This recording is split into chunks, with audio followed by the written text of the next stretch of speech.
In today's video, we're going to continue learning how to write an informational essay. And our focus today is going to be on step 3, plan.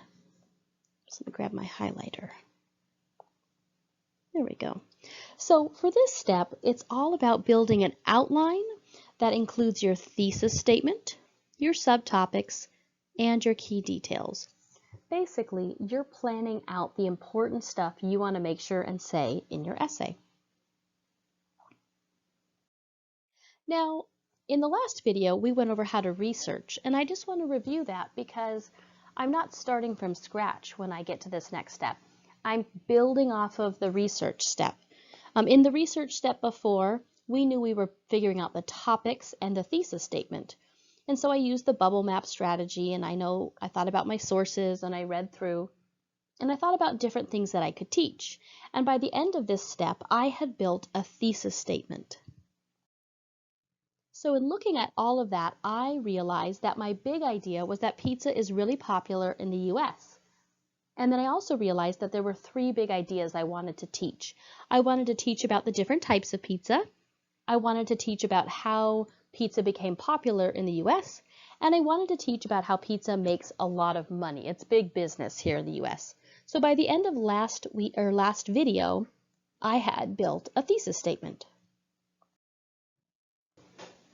Knowing all of this, I'm now ready to move on to this next step, this step of planning. I want to build an outline of what I want to teach. So I'm going to walk you through the thinking that I went through as I built my outline, and then you can use that to build the outline for whatever topic it is you're writing about. So as I set up my outline, my first task is that I need to write my thesis statement, which is all of this. Oops, let me grab the writing tool. There we go. I want to put all of this at the top of my page. I don't want to forget what it is the focus of my essay is. So that's how I start. I'm going to write my thesis statement at the top.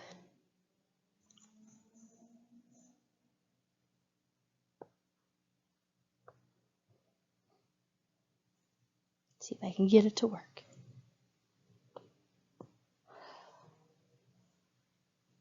There we go. All right, so I put my thesis statement at the top, and I basically just copied the idea that I had, but I put it into words that were meaningful for me. And so I wrote, pizza is one of America's favorite foods. It comes in many different forms. It has an interesting history, and pizza is a big part of the American economy. I took my whole thesis statement and I wrote it at the top. The next step is to start planning for each of my subtopics.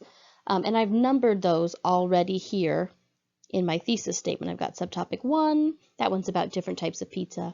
I have subtopic 2, which is about pizza becoming popular in the US, and subtopic 3, about how it makes a lot of money.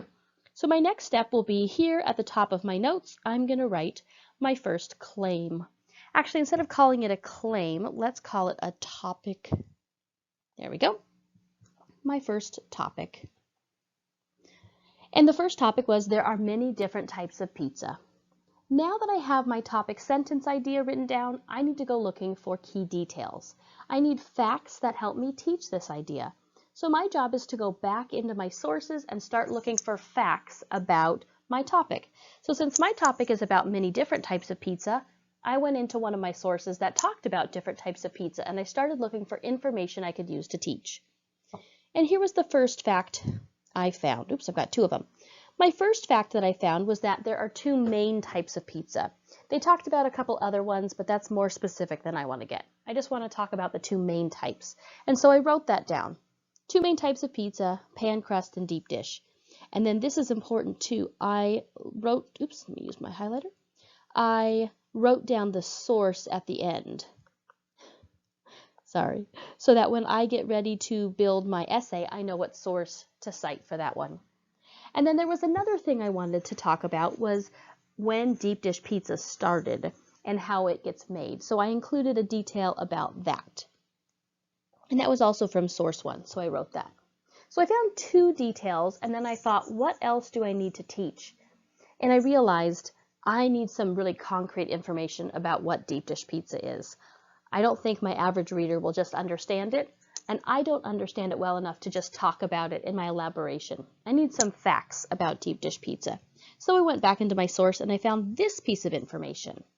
Chicago-style deep dish pizza, when they make it, first they put down the cheese, then they put the toppings, and then they put the sauce on last, which seems weird, but then they explained it keeps the cheese from burning because it cooks for such a long time. And then I put source 1. So that's what I did first. I took my first key detail, I took my first subtopic, which is right here, and I put it right there.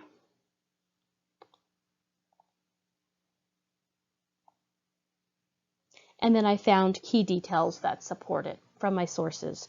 So I'm going to write that here in case you forget. These all come from the sources.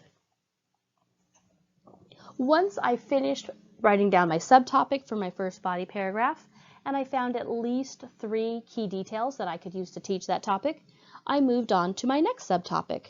So I looked over here at my thesis statement, and I said, okay, my next subtopic is going to be about pizza becoming popular once it becomes to the US, or like the history of pizza.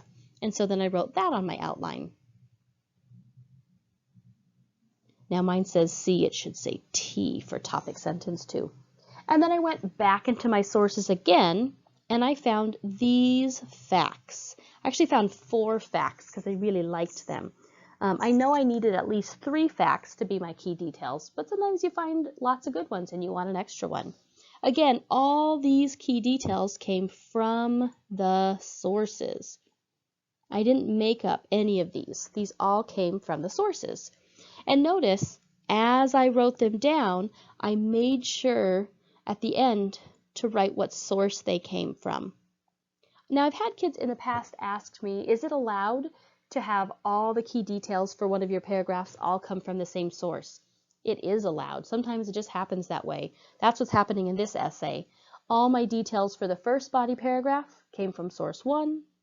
All my key details for the second paragraph came from source 2. That's totally allowed. Once I have my topic sentence and my key details planned for paragraph 2, I have one last paragraph to plan for my essay. So I'm going to take my subtopic about pizza being a way that people make a lot of money, and that's going to get written right here on my notes. And then after that, same thing. I'm going to go into the sources and I'm going to start finding key details that help me teach that topic sentence. Now, not every essay is going to have 3 body paragraphs. There might be times when you only have enough information to write 2 body paragraphs. Or maybe you're writing a really long essay and they specifically ask you to teach 5 different big ideas. Then you're going to need 5 body paragraphs. The big idea through all of this is that your outline has some important parts. I'm going to switch over to orange to highlight these. Your outline should start with your thesis statement at the top. That way you don't forget what it is you're about to teach. Under that, you should write your first topic sentence and then have your key details you're going to use to teach it. Then your next topic sentence and the key details you're going to use to teach that. And your next topic sentence and the key details you will use to teach that.